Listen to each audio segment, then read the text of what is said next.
Live from WRAL News Headquarters in Raleigh, your number one source for local news. WRAL News, coverage you can count on. Breaking news. They were sons, friends, and part of the fabric of their community. 3 students, all football players, die in a car crash.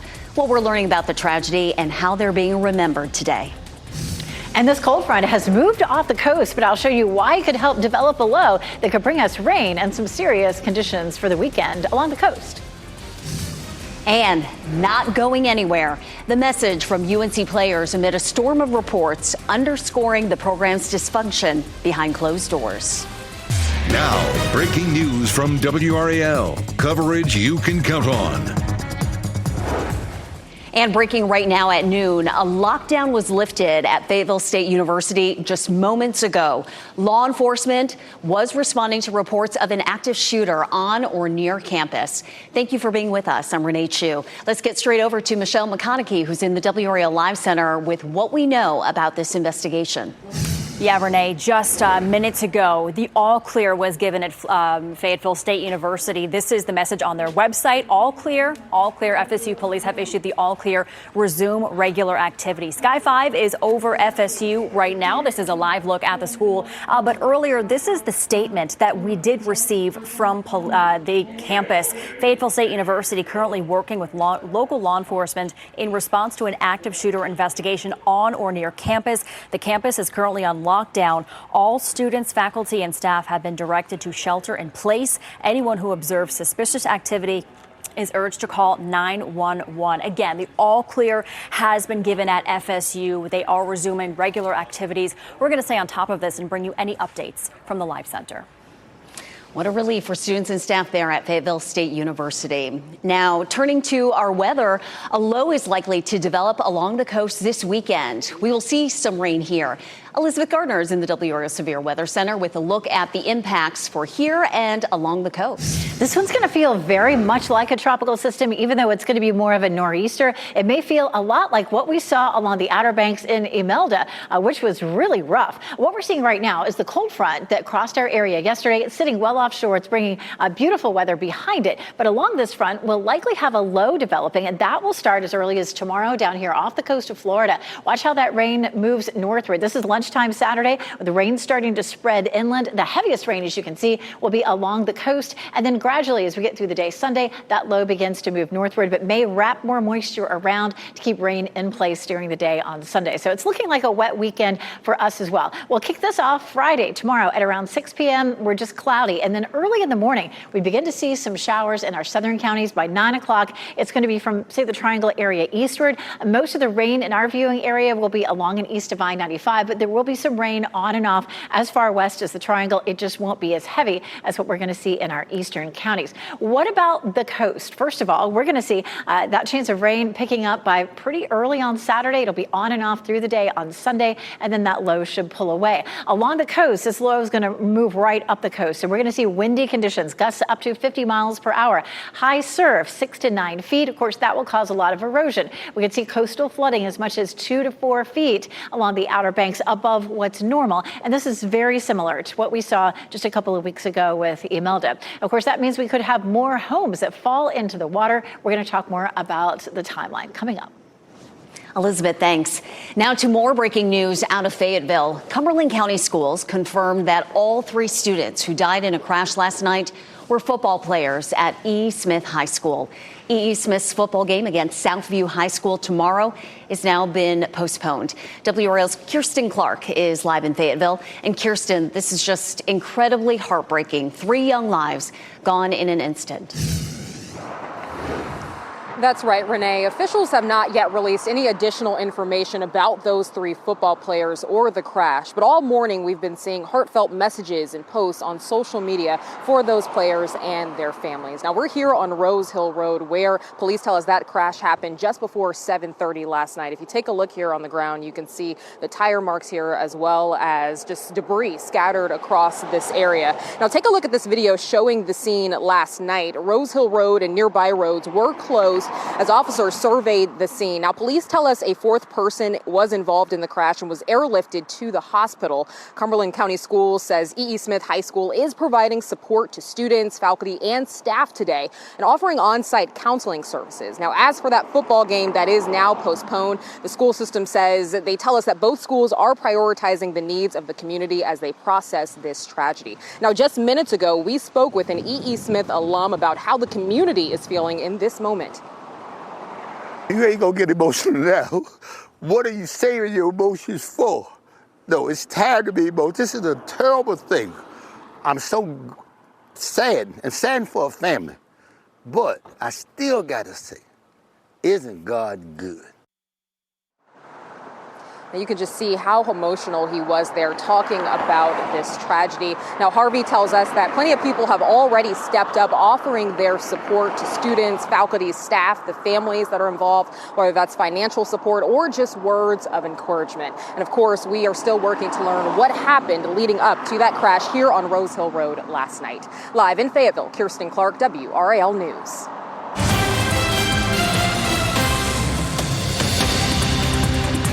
We are following new developments in the saga of UNC football under Bill Belichick. Coach Belichick and the director of athletics released a statement late last night expressing UNC's commitment to Belichick.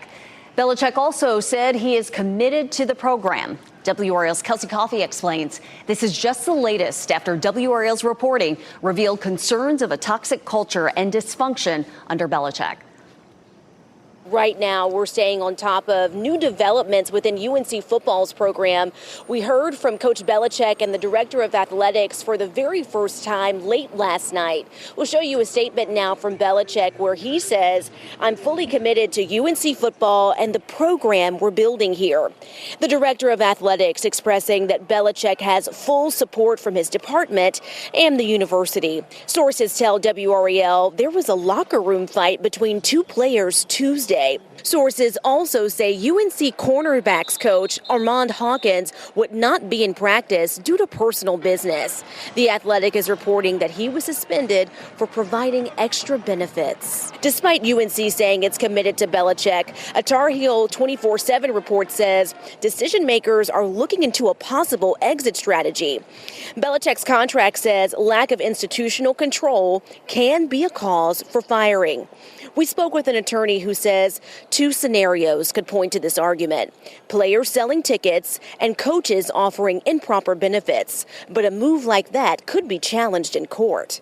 But given the history of how that term has been used and the things that have been used to constitute a lack of institutional control, I think it would be a difficult case to make that those two violations, if you want to call them that, constitute a lack of institutional control on the part of Coach Belichick. You can follow our coverage all day long on WRAL.com. Just search keyword Belichick. Kelsey Coffey, WRAL News in Chapel Hill. Also overnight, several UNC players took to social media. UNC linebacker Kamori House posted this late last night on X saying, quote, "Block the noise, go Heels. They can't break us. Greatness is a process." House played for Belichick's son, Steve Belichick, at the University of Washington before entering the transfer portal to come to North Carolina. Thaddeus Dixon also played under Steve Belichick at Washington. He posted, quote, "Trust in God won." UNC sources tell WRAL the defensive back is expected to miss significant time after getting injured against Clemson. The injury could end his season. And linebacker Calvin Thomas posted this morning saying, in his words, "The noise don't do anything. None of us going anywhere." You can check out all the breaking developments on this story on WRAL.com. Just search Belichick. Count on WRAL to stay on top of this story. Tune into our afternoon newscast starting at 4 o'clock for more coverage on Coach Belichick and UNC.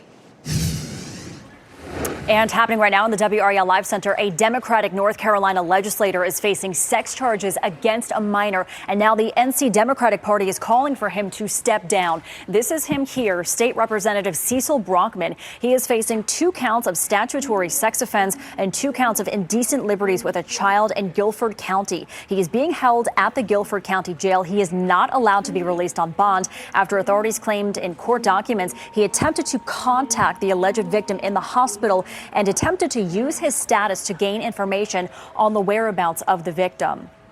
House Minority Leader Robert Reeves said the allegations against Brockman are, if they are serious, if true, would disqualify him from public office. He is expected to be in court today at 2 p.m. A Wendell man is expected in court today as well, facing serious charges for a shooting in Zebulon. Police arrested 24-year-old Javier Montague yesterday. He faces charges of assault with a deadly weapon and attempted robbery. Those charges stem from a shooting last week on Shannon Drive near NC 97 and MacTodd Road. The victim is recovering from serious injuries in the hospital. Israel and Hamas have agreed to a pause in their devastating two-year war. They've also agreed to the release of the remaining hostages in exchange for Palestinian prisoners.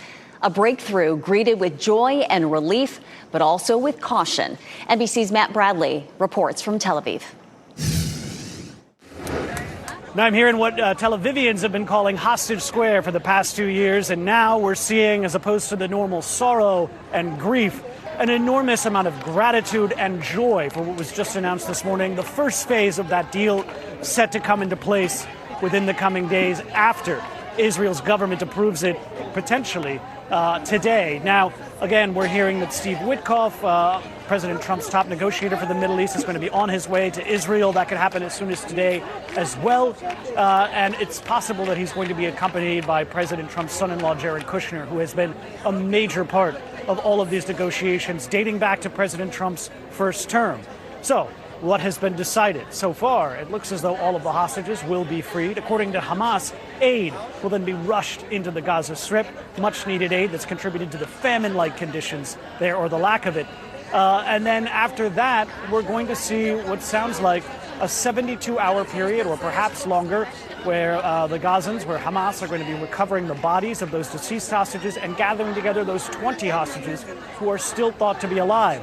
That will be a momentous and solemn occasion for this country, as they've waited for 2 years to see these hostages released. But this is not done yet. This is just the first phase, and there's still quite a bit of negotiations over very thorny issues that are left to be done. For example, whether or not Hamas will fully disarm.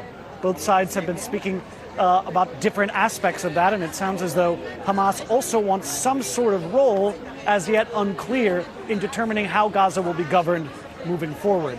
Benjamin Netanyahu, Israel's prime minister, has completely ruled out any Hamas role in the governance of Gaza going forward.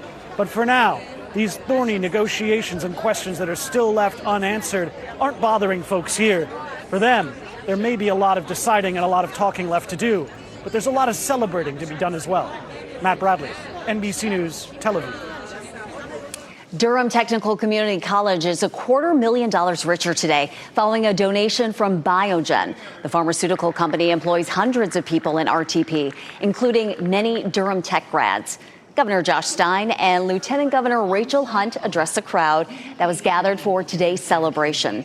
Hunt's father, former Governor Jim Hunt, was instrumental in bringing the company to North Carolina 30 years ago. Governor Stein praised the biotech industry as a big part of North Carolina's economic boon, responsible for billions of dollars in local investment and growth. Biogen recently announced another $2 billion expansion in RTP. Next at noon, no end in sight. The IRS begins furloughing half its staff because of the government shutdown. Coming up next, sea storms moving in with WRAL's exclusive Dual Doppler 5000, sponsored by the WRAL Weather app. Download now for live radar.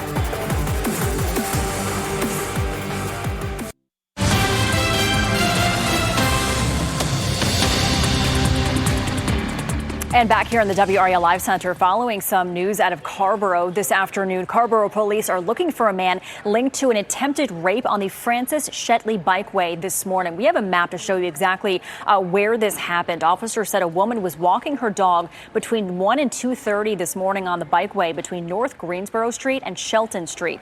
The female survivor was attacked while walking her dog. The suspect is described as a black male, 5'6" to 5'10", possibly around 40 years old, wearing a gray hoodie and dark pants. The woman had non-life-threatening injuries. She was taken to UNC Hospital. Police said in a release they asked the community to utilize caution and report any suspicious activity. If you have any information about what happened, call Carborough Police. With no end in sight to the government shutdown, the IRS announced it will furlough nearly half of its workforce. Meanwhile, travelers are bracing for a fourth day of flight delays and cancellations due to airport staffing issues. Kelly Saberi reports. Lawmakers are locked in a stalemate over reopening the government, and now Americans are feeling the pinch. The IRS began furloughing half of its staff on Wednesday, according to an updated contingency plan. The agency says most operations would shut down with the exception of data security and filing season operations. Both sides are blaming each other. A shutdown gives this administration more license to do harm than they had before. They want to stop the Republican Party from the advances that we've made to get our country back on track. Furloughed workers were reportedly told they will receive back pay once the shutdown ends, but President Trump has said it's not guaranteed. In a statement, the union representing IRS employees condemned the move and warned, quote, taxpayers around the country will now have a much harder time getting the assistance they need just as they get ready to file their extension returns. Meanwhile, the shutdown is also causing staffing issues at air traffic control towers, resulting in delays at airports nationwide. Controllers are expected to show up without pay, but more are calling out sick. Transportation Secretary Sean Duffy says typically 5% of delays are attributed to staffing shortages. In the last few days, it's been 53%. We will slow down traffic. We will stop traffic if we can't control the airspace safely, because that's the number one mission. We have beautiful weather out there, not too hot, not too cold. You might say blue ribbon weather. After all, the fair will start 1 week from today. Meteorologist Alyssa Gardner with a look at Dorton Arena, the State Fairgrounds. You know, it is busy, busy there. Ooh, can you believe it? I can't believe it's 1 week until the State Fair. We do take a look here just because they've been busy. Like you say, here's one of the Ferris wheels. There's another one, the big one over here by Dorton Arena. They are all built and ready to go. Of course, they undergo a lot of inspections and a lot of work to be done between now and Thursday. Hopefully we'll have nice weather. It's not looking so good for us over the weekend and definitely looking pretty serious for the Outer Banks. The low pressure system will develop here off the coast and act very much like a tropical system, even though it may not be. Now, we do need some rain. And as a matter of fact, some of the heavier rain will be in some of these areas where we really need it most. This is a look at the drought monitor that came out this morning. And the big change is here. Some of our northeastern counties went under moderate drought, under extreme drought. And then, of course, we have moderate drought that has crept all the way into the Triangle area. So that's a step up from what we saw before. Last week, our moderate drought was covering 24% of the state, and this week it's 41%. So we really, really do need that rain. We'll also see some wind, of course, that goes along with that system, even though it isn't tropical. Today, as that front has moved offshore, it's interacting with a high pressure system to the north, bringing us some breezy conditions. But as we get into the weekend, it's going to be that coastal low that helps to keep that wind going. We're going to see gusts 20 to 25 miles per hour today and really all through the weekend. Beautiful blue skies, though, out there right now. Look at downtown Durham, 66 degrees with a northeast wind at 10 miles per hour. I went for a little break out into the gardens, and boy, I was happy to have my jacket on. It's breezy out there. Our winds are gusting to 24 miles per hour in Rocky Mountain. The gusts are on the right in the white boxes. So we're gusting to 23 in Fayetteville, 21 in the Triangle, 18 in Goldsboro and in Roxboro. So it's breezy really everywhere. And we're going to continue to see those breezy conditions with winds gusting, say, 20 to 25 miles per hour on through the afternoon.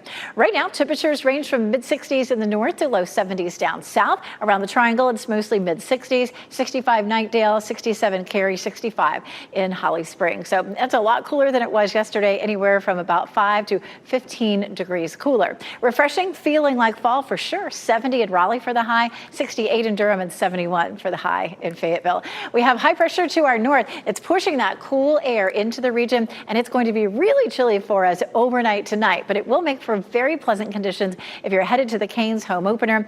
If you're tailgating, temperatures will likely be in the mid to upper 60s, but coming out of the game or out of the hockey match, definitely looking at some cool temperatures in the 50s. Open your windows if you can tonight. If you have some screens, temperatures are going to drop into the upper 40s, so feeling great. Friday, we're going to see increasing clouds. Saturday and Sunday, we have a chance for rain and that chance gets higher as you go farther east. It will be most serious here along the Outer Banks, where we could see as much as 2 to 4 feet of flooding, gusts to 50 miles per hour, and some heavy surf, which could cause some overwash. And we're going to talk specific totals that we could see in terms of rainfall coming up in just a little bit. Today and tomorrow do stay dry, and we're dry again for the beginning of next week. I need to remember my coat for tomorrow morning. Elizabeth, thank you. Coming up on our news this afternoon, shoreline shuttered. Pieces from collapsed homes litter our coastline along the Outer Banks. A look at the progress getting truckloads of debris off the beach. Plus, $200,000 lost. A man told us he lost a ton of money to a company at the center of a WRAL investigation. The new allegations you'll hear only on WRAL at 6. Still to come, banning ultra-processed foods, the first state in the nation to take the harmful ingredients off school lunch menus. Plus, savings in the kitchen. It's often the busiest room in the house and one of the most expensive. 5 on your side shares the small changes you can make in the kitchen to save big.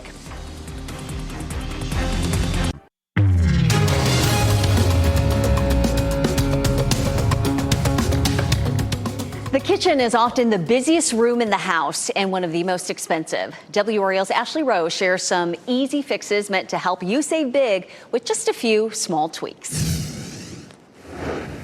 Consumer Reports says some small adjustments in the kitchen can help you cut your energy bill in a big way. Let's start with the refrigerator. This might seem like a no-brainer, but don't spend too much time staring into the fridge with the doors wide open. Get in, get out, keep the cold air inside. But that's not all. Overstuffing it with food can actually cause it to work harder and use more energy and therefore cost more money because it has to pump more cold air around the food to keep it cold. And that also can put more wear and tear on the appliance. And don't forget about the refrigerator's condenser coils. Carefully brush or vacuum the coils every 6 months to remove dust. Now to the kitchen sink and your dishes. When you're washing dishes, let the dirty pots and pans soak in suds instead of scrubbing while leaving the water running, or just use the dishwasher. So more modern and newer dishwashers are incredibly energy efficient. They will always save you more water compared to hand washing your dishes. You just have to make sure that when you're using your dishwasher, you're loading it correctly. And to do that, you can check your owner's manual beforehand. And you can save while cooking, too. Consider using an air fryer, microwave, or toaster oven instead of the full-size oven. They use a lot less power and won't heat up your kitchen on a hot day. Ashley Rowe, 5 on your side. You may want to take a closer look at your spice rack. Eureka Inc. announced a recall of its DuraGround cinnamon found in 100-gram plastic containers. The FDA says the product may be contaminated with lead. Extended exposure to lead can potentially lead to various health problems, although no related illnesses have been reported so far in connection with this cinnamon. California has become the first state to legally define ultra-processed foods and ultimately ban them from being served to school children. Governor Gavin Newsom signed the Real Food Healthy Kids Act into law. It defines ultra-processed food as high amounts of saturated fat, sodium, added sugar, as well as certain additives. Foods of concern would then be removed from school menus. The law requires the foods to be phased out by July of 2035. We have a lot more to get to here at noon. Still to come, hockey is here. The Carolina Hurricanes get their new season started tonight. What Caniacs can expect at the Lenovo Center as they cheer the team on. Plus, lockdown lifted. We are staying on top of breaking news at Fayetteville State University. An investigation is now underway after a report of an active shooter. We have a crew headed to the school, and we'll have the latest developments after the break. Shot in 4K ultra high definition. Your number one source for local news. WRAL News. Coverage you can count on. We're staying on top of breaking news at Fayetteville State University. A lockdown has been lifted there after a brief active shooter investigation on or near campus. WRAL's Michelle McConaughey is in the WRAL Live Center following these breaking developments. Michelle. Yeah, Renee, this is something that we were on top of as soon as we came on the air at 12 o'clock. Fayetteville State University operating as normal right now after reports of an active shooter investigation on or near campus. Again, the campus was given the all clear shortly after noon. But earlier, the school released a statement saying FSU currently working with local law enforcement in response to an active shooter investigation on or near campus. The campus is on lockdown. Again, that lockdown has been lifted. Flynn Snyder is following this story as well. He'll have more on this coming up at 4 o'clock. Thanks, Michelle. And breaking news in Wake County. An Amtrak train is stopped at the crossing over Jones Sausage Road near Cabela Drive in Garner. Sky 5 flew over the scene a short time ago. You can see fire and EMS crews there on the scene. Based on what we saw from Sky 5, it appears someone may have been hit by the train. And we've reached out to law enforcement for more information. An East Carolina University employee is facing charges after being accused of stealing over $200,000 worth of items from ECU and selling them online. 39-year-old Matthew Dixon is charged with larceny by an employee and 3 counts felony larceny. Police say Dixon worked as a facilities technician and stole breakers, fuses, a computer, and other items and sold them on eBay. Warrants say he also stole nearly $80,000 worth of HVAC parts. Clayton police say a pedestrian who was struck by an SUV has died. The person was crossing Clayton Boulevard around 8:45 last night when they were hit. No charges have been filed at this time. The crash is still under investigation. The pedestrian's name has not been released. State health officials say a person in the state has died from the flu. This is the first death of the season in North Carolina. Health and Human Services did not give an age of the person, but said it was an adult who lived in Western North Carolina. Health leaders are encouraging you to get your flu shot this year. Wake County Public Health will hold a flu vaccine clinic today, making it more convenient for you. The walk-in clinic will be at the Public Health Center every Thursday from 1 to 6. These clinics will run through November 20th, so you have time. Clinics are open to everyone, and you do not need an appointment. Caniacs, get ready. Tonight, your Carolina Hurricanes are taking the ice at Lenovo Center for their season opener against the New Jersey Devils. WRAL's Ali Calabar shows us what Caniacs can expect. Big things on the ice again this season. The lights are now on at the Lenovo Center, and it is chilly by the ice, but fans are going to be warming up naturally as they cheer on the Canes. They're hoping that tonight's game is an indicator of another strong season. The Canes have been one of the league's best teams for the past 7 years. Last season, they advanced to the Eastern Conference Final before losing to the Florida Panthers. They have a lot of new faces on the roster this season, and they're trying to make another run at the Stanley Cup. We heard from Adam Gold from 99.9 The Fan this morning on our 9 o'clock show on Fox 50. Listen to what he says about the Canes' chances this season. Carolina's a better team, faster team, in some ways a younger team. And, man, they are not only positioned well for this year, but with contracts signed in the offseason, they are positioned well for the next several years. Fans will be running alongside them. They're going to have some new experiences, too. There's new food options and new upgrades underway. It's a part of a $300 million project. Fans are expected to sell out tonight's game. Puck drop is at 7:30. Reporting in Raleigh, Ali Calabar, WRAL News. WRAL will have complete coverage from the tailgate before puck drop with meteorologist Kat Campbell to the game on the ice with Carly Haynes and Chris Lee. Time is running out to register to vote in Orange County. Tomorrow is the deadline. If you miss it, though, you can still register and vote in person at any early voting site. Early voting runs from October 16th through November 1st. Any voter can request a mail-in absentee ballot through October 21st for the November general election. This morning, planners broke ground on what will be the tallest building on the Raleigh skyline. The Highline Glenwood will go where the old Pine State Creamery factory stood on Glenwood Avenue.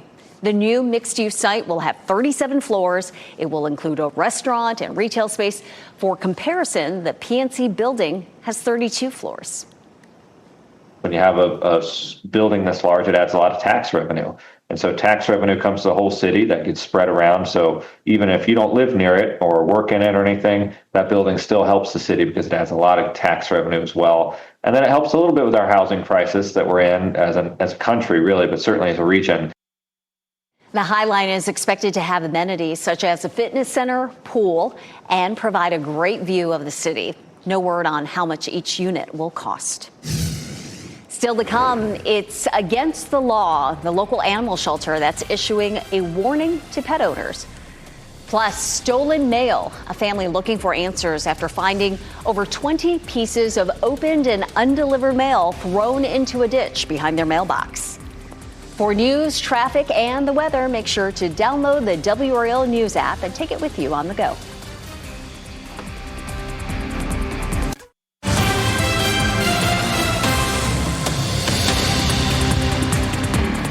Following some breaking news right now in the WRAL Live Center, an emergency landing at RDU right now. Sky 5 is actually over this Delta plane right now that landed at RDU just minutes ago. It touched down. We've learned that it had a rough running engine. This flight came from Atlanta. It was going to Connecticut. They did have to land an emergency landing at RDU again because of that rough running engine. Working to get more details on this. As soon as we have anything else, we'll bring it to you from the Live Center.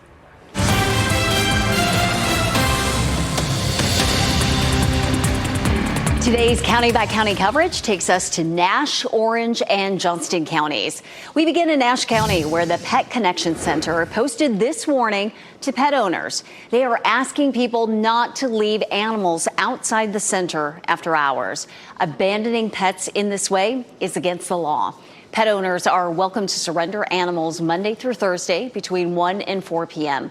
The warning comes as the shelter tries to get back on its feet following reports of staffing shortages, problems with medical documentation, and failure to vaccinate for rabies.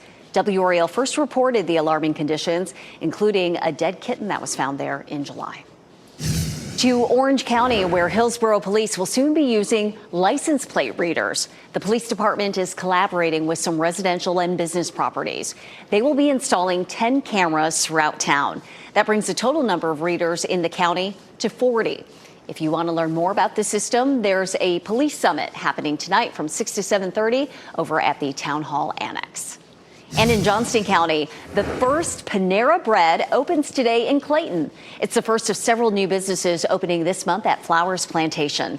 Several new businesses are set to open up at Flowers Plantation. Chipotle will open later in the month, and Everbrook Academy will also open its doors next month. The community says even more businesses will be announced soon. $200,000 of hard-earned money gone. The latest WRAL investigation into a Durham-based company and its executives.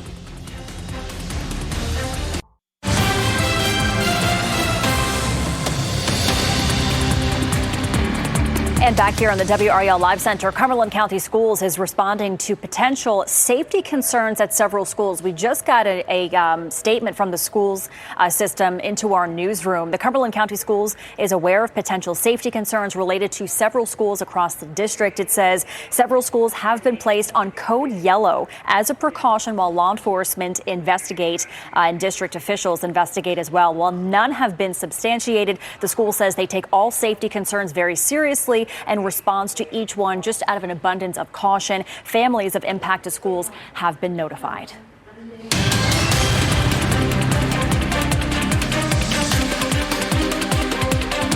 Hundreds of thousands of dollars gone. For the first time, one man is sharing his painful story. He says he gave his hard-earned money to Courtney Jordan and Nicholas Gallardo, who WRAL investigates has been looking into for months. Sarah Kruger shares what's ahead at 6 o'clock. Such a painful thought to lose that much money, but that's what one man says happened to him. I worked so many hours, thousands, definitely tens of thousands of hours for this money that I'm owed. He wanted to say anonymous for safety reasons. He says he gave roughly $200,000 to Courtney Jordan and Nicholas Gallardo to invest. Then he started seeing our stories about Jordan's company, CJF America, and accusations they haven't paid their employees, and then criminal charges against the two men. He tried to get his money back, no luck. I work so hard because I find comfort in knowing that I have money. Tonight at 6, he describes the impact this has had on his life in an interview you'll only see here. Sarah Kruger, WRAL News in Durham. A Durham family is looking for answers after finding this mess. Over 20 pieces of opened and undelivered mail thrown into a ditch behind their mailbox. The mail they found includes letters, a $17,000 church donation, medical documents, pay stubs, and more.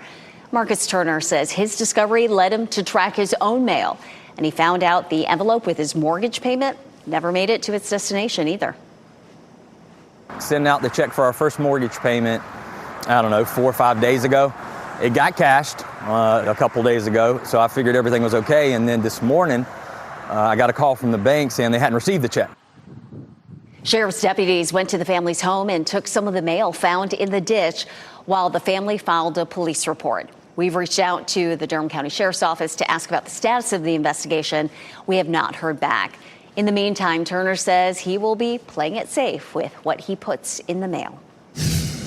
We're still a few weeks away from Halloween, but Zebulon has already set its sights on Christmas. Now, the town just announced the date for this year's Christmas parade. Zebulon posting this save the date to their Facebook page. The parade will be held in downtown Zebulon December 14th at 3 p.m. The holidays will certainly be here before you know it. It is still hurricane season, and we are on the J storm, Tropical Storm Jerry. Let's get an update with Elizabeth Gardner.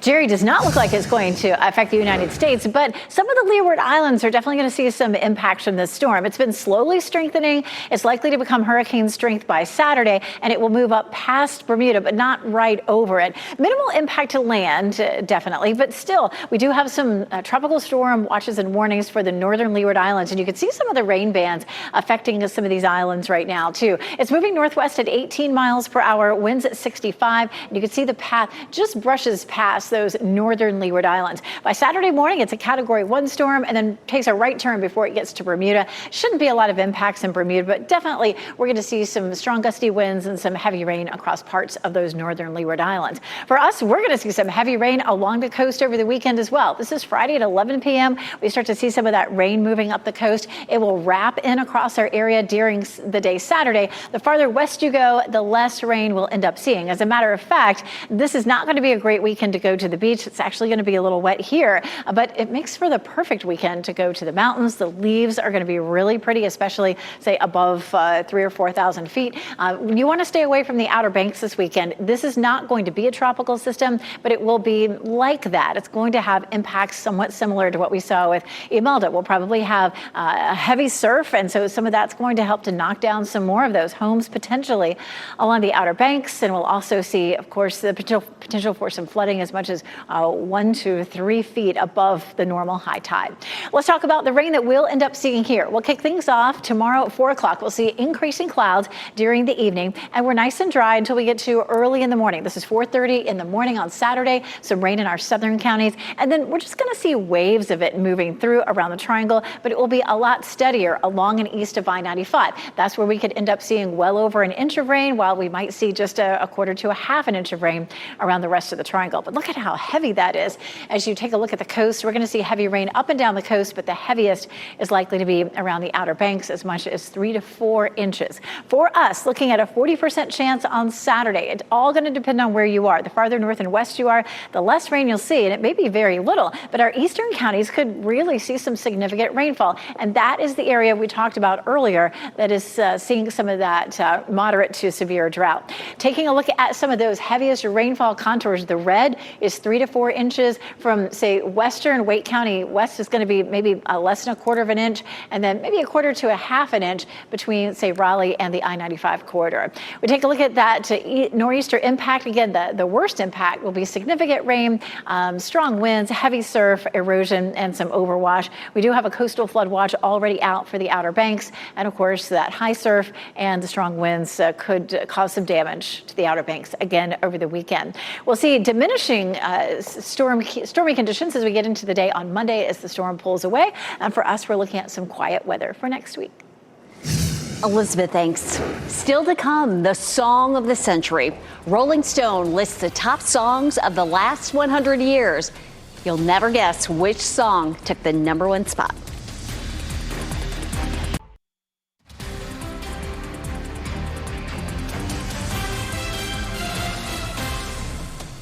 Giving you the wide lens view of Raleigh from the WRAL Garner Tower there. Lots of sunshine out there, a nice fall day. We'll hit around a high of around 70 degrees. Well, as we wrap things up, here's a look at a few of the headlines we're following today. A lockdown is lifted at Fayetteville State University following an active shooter investigation on or near campus. Sky 5 flew over the school as police responded.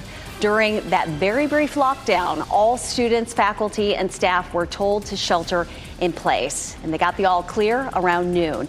We're asking for more information. We have a crew on the way. Look for updates during our evening news starting at 4 o'clock. All 3 students who died in a crash last night were football players at E.E. Smith High School. That's according to Cumberland County Schools. E.E. Smith's football game against Southview High School tomorrow is now postponed. Officials have not released any additional information about those football players or the car crash in which they were killed. That happened on Rose Hill Road. EE High is providing support to students, faculty, and staff today.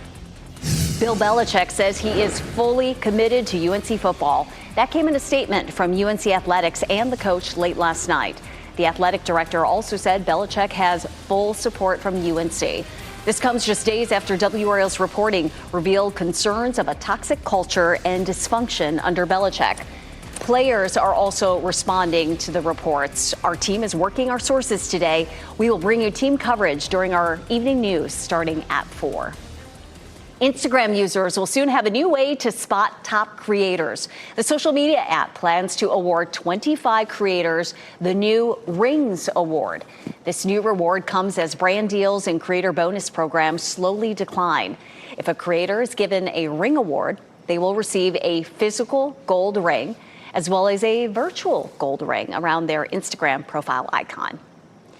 A memorable moment for Bad Bunny at the ballpark this week. The Grammy Award-winning rapper caught a foul ball during Game 3 between the Blue Jays and Yankees.